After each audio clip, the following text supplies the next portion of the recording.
आज आपण साखर किंवा गूळ न वापरता पौष्टिक असे ड्रायफ्रूट्सचे लाडू बनवतोय. थंडीमध्ये हे लाडू आवर्जून खाल्ले पाहिजेत. हे लाडू बनवण्यासाठी मी टॉप नॉच या ब्रँडचे ड्रायफ्रूट्स मागवलेले आहेत.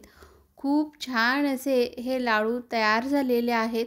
त्यासाठी इथं मी 1 वाटी काजू, 1 वाटी बदाम, 1 वाटी अक्रोड, 1 वाटी मनुका आणि 2 वाट्या हे खजूर याच्यातील बिया अशा काढून घेतलेल्या आहेत. त्याचबरोबर 1 ते 1.5 चमचा इथं मी खसखस घेतलेले आहे. बाकी साहित्याचं प्रमाण मी नंतर व्हिडिओमध्ये पुढे सांगेनच. आता पॅनमध्ये इथं मी 2 चमचे साजूक तूप घेतलेलं आहे. तूप वितळलं की यामध्ये बदाम घालायचे आणि बदाम आपल्याला मंद गॅसवर चांगले खरपूस भाजून घ्यायचे. बदाम चांगले खरपूस भाजून झाले की मग याला आपण एका प्लेटवरती काढून घेऊयात. आता शिल्लक राहिलेल्या तुपामध्येच मी काजू घातले आणि काजूसुद्धा मंद गॅसवर आपल्याला भाजून घ्यायचे आहेत.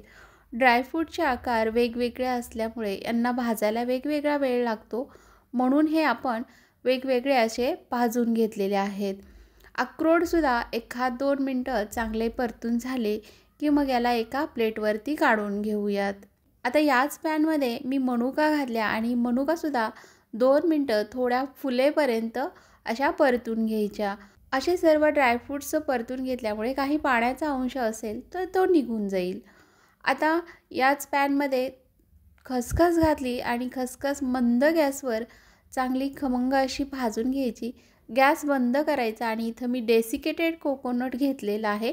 तुम्हाला हवं असेल ना तर तुम्ही रेग्युलर जे आपलं खोबरं असतं ना ते किसून घेतलं तरीसुद्धा चालेल.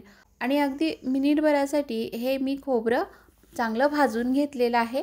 भाजलेलं खोबरं मी एका प्लेटवरती काढून थंड करून घेतलं.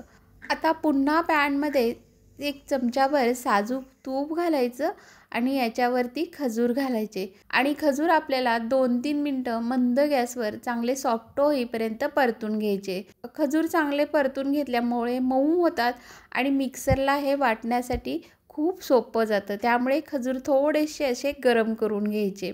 आता गॅस बंद करायचा. इथं मी एक मिक्सरचं भांडं घेतलेलं आहे. यामध्ये बदाम काढून घेतले आणि बदाम आपल्याला थोडेसे असे जाडसर असे वाटून घ्यायचे. यानंतर काजू काढून घ्यायचे आणि ते सुद्धा अगदी थोडेसे पल्स मोडवर आपल्याला वाटून घ्यायचं आहे.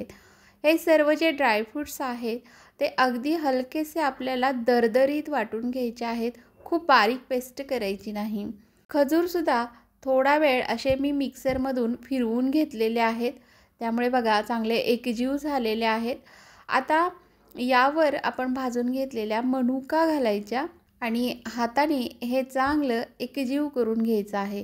सुरुवातीला तुम्हाला वाटेल की हे खूप कोरडं आहे, परंतु हे आपण खजूर चांगले मऊ करून घेतलेले आहेत. त्यामुळे चांगले हे मिश्रण एकजीव झालं की चांगलं बाइंड होतं. हे बघा मिश्रण चांगलं बाइंड झालेलं आहे.